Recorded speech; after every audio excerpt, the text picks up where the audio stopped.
1970s, our Pinnacle Award winner learned of an upcoming talent show. As a second grade student, she assembled her neighborhood friends to be a part of a play she decided to write. She wrote unique parts for all of her friends, along with a special part for her and one of the boys, which included a kiss. Wouldn't you know it, this budding writer and director, along with her cast, won second place in the talent show. She owes her win to the creative genius of Carol Burnett, as she is an avid fan of the show. This ambitious writer is our very own Reverend Ellen Denise Junious.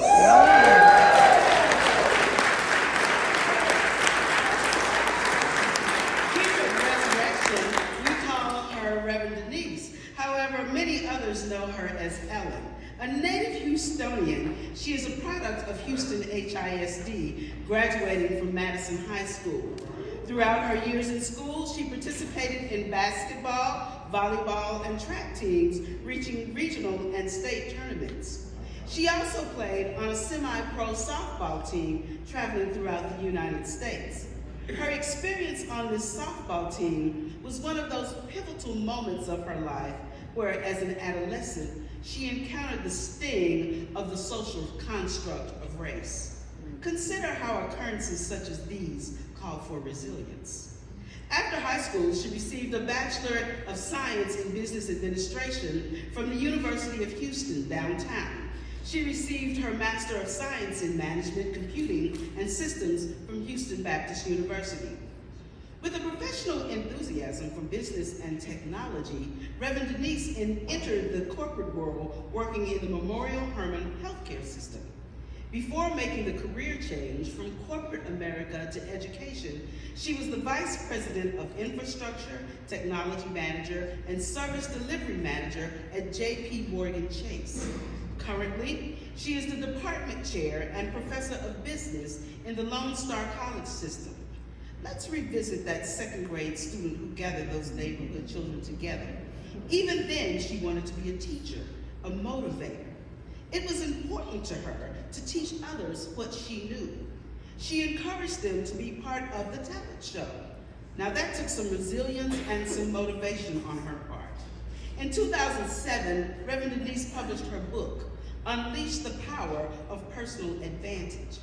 Dennis Brown, who wrote the foreword to the book, says, apply the techniques in this book to help you overcome self-doubt, resilience, motivation, and advocacy. These are the things of her life.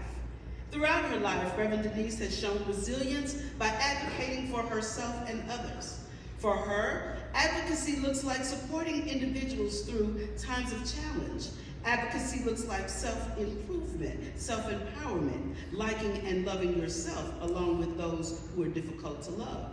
Her life's work has centered around advocating for underrepresented groups. Enjoyment and solace comes for Reverend Denise in the form of music. She can lose herself in music, live music in particular.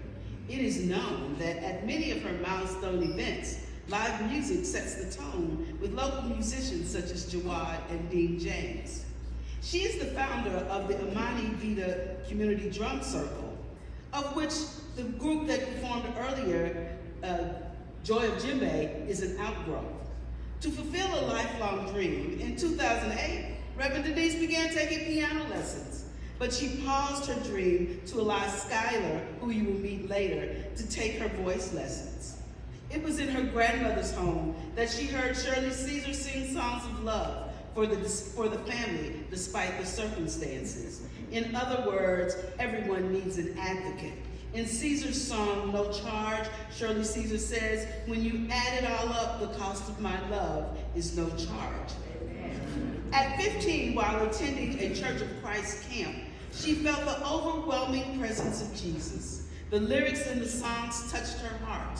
On August 5th of that year, she was baptized, calling her to a life of intentional advocacy and motivation. It was then that she wanted to pattern her life after Jesus, just as Jesus unleashed the power of personal advantage in those who followed him. Reverend Denise's advocacy is justice-oriented. When someone is mistreated, she stands with them behind the scenes to bring about change. Change in the form of standing up to institutional practices that harm an individual's well-being by speaking truth to power. Her advocacy is demonstrated by being a stalwart for the respect and honor of individuals' time, talent, and commitment. In many of these instances, she has had to withhold or give up something dear to her. When pattering one's life after Jesus, there is a cost. For close to 7 years, Reverend Denise led the spiritual formation and development of the Gospel Ensemble. While sitting in the choir loft here at Resurrection, the heartstrings that once 15-year-old who felt the presence of Jesus once again began to tug. She paid attention to where the Spirit was calling, as she kept her eyes on the stained glass cross here in the sanctuary. That charge was to advocate for the representation of people of African descent here at Resurrection. Her commitment to Resurrection had been solidified through a book study with the late Reverend Vicki Gibbs many years before. From that time forward, Resurrection has been her spiritual home. This was prior to either of them acknowledging their path into the ministry. Reverend Denise never wanted to be a preacher, but one who motivated and encouraged people with her words. She has facilitated many discussion groups and book studies here. 3 notable ones are Reclaiming Compassion and Ending Microaggressions, which speaks to advocacy, and the 4 Agreements, and co-facilitated a book study on the purpose-driven life. Both of these speak to resiliency. In 2015, Reverend Denise was ordained as a clergy member of the Universal Fellowship of Metropolitan Community Churches. She earned her Master of Divinity from Houston Graduate School of Theology. She is the founding member of the People of African Descent Advisory Council, PAD. PAD is responsible for helping increase MCC's cross-cultural competencies and remove obstacles related to inclusion. After the 2015 mass shooting at Mother Emanuel AME Church in Charleston, she participated as a guest speaker during MCC's virtual meeting, which was a response to the horrific shooting. Her professional accomplishments and accolades are 10 miles wide and 10 miles deep. She is a graduate of Leadership Houston, served as the chair of the Global Council of the African American Employee Network, which consisted of 21 chapters across the world. And she is also a senior fellow in the American Leadership Forum, Class 51. Supporting her through all of these life's moments has been her wife of more than 25 years, Joanne, also known as JoJo, along with their loving families. They are now the parents of Skylar, an active 9-year-old who daily brings joy into their lives. Help me welcome to the stage Reverend Ellen Denise Junious and her family, the Gospel Ensemble's 2023 Pinnacle Award winners.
Well,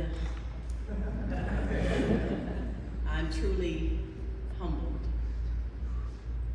never speechless, but today, and I'm grateful. And I thank you, Gospel Ensemble, and all of those who were involved in making this decision.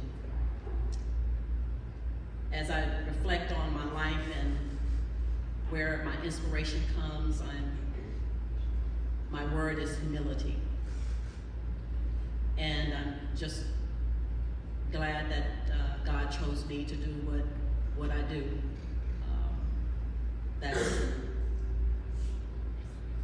That's my guide. God is my guide. I'm thankful to this church. I'm thankful to my spouse, Joanne, for all the years of putting up with me.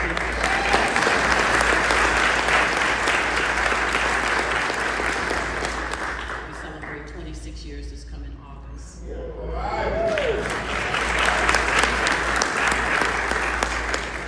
And of course, the newest joy in our life, our goddaughter and our daughter, Skylar.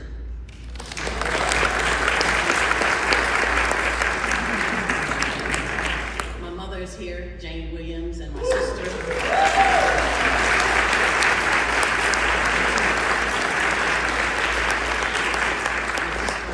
My sister Loretta and her husband Greg are both here, so I appreciate them coming out to support me.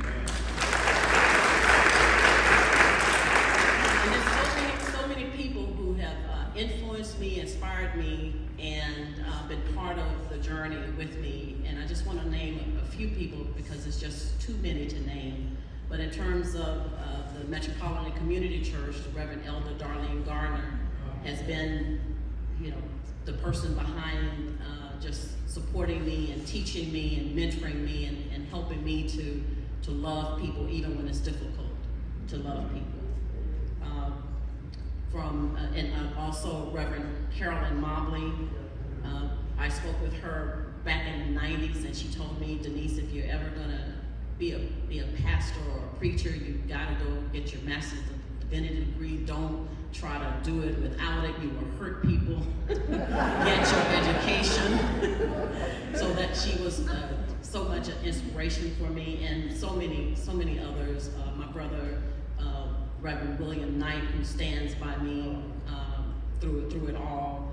And as far as the corporate world, Aljanita Scott Davis, who's a huge person in the community, and Dennis S. Brown, who wrote the foreword to my book. And the title of his book is Change Your Life, Change Your Attitude, Change Your Life. I also just want to tell you just real quickly that I got my, part of my inspiration comes from my time when I was 19 years old and I worked at the Houston VA Hospital, the Veterans Administration Hospital. And I got a chance to see at 19 years old all the veterans who were coming back from Desert Storm and just all the different wars that the U.S. had been involved in. And it was the most humbling experience of my life. There was one guy there whose name was Clarence Grounds. He was a quadriplegic, and I would see him every day lying on a stretcher, and he didn't have his legs, but he was always talking. And I started talking to him and found out that he had been staying at the VA for a long time, and he had a daughter, but she, at that time, wasn't coming to see him. So I would see him sometimes in the stretcher, and then other times I see him in a wheelchair. And so on the weekends, I started getting him a weekend pass to get out of the hospital, and I would take him to church with me. Now, I didn't know fear at that time. I think today, if I were to look at that situation, I'd probably do it a little differently. Taking somebody out of their element where the support is there. But I took him at least 2 or 3 times to church with me, and but it made me care for human beings. No matter what we go through, it's important to care and to love people. And eventually he got out of the hospital and his daughter came back into his life. And so that I was very grateful for that. But I just wanted to share that story with you because it never left me. And everything that I do, I always think about the fact that we are human beings who deserve to be loved, deserve to be cared for. And so I want to leave you with 2 things. One, no matter what you experience in life, if it's something you want to do, don't let fear deter you. Just do it. And 2, surround yourself with people who love you, who will encourage you, who will nourish you, and who will support you, because you deserve to be loved, and you deserve to be cared about. And I thank you all for this time to accept this honor. Thank you.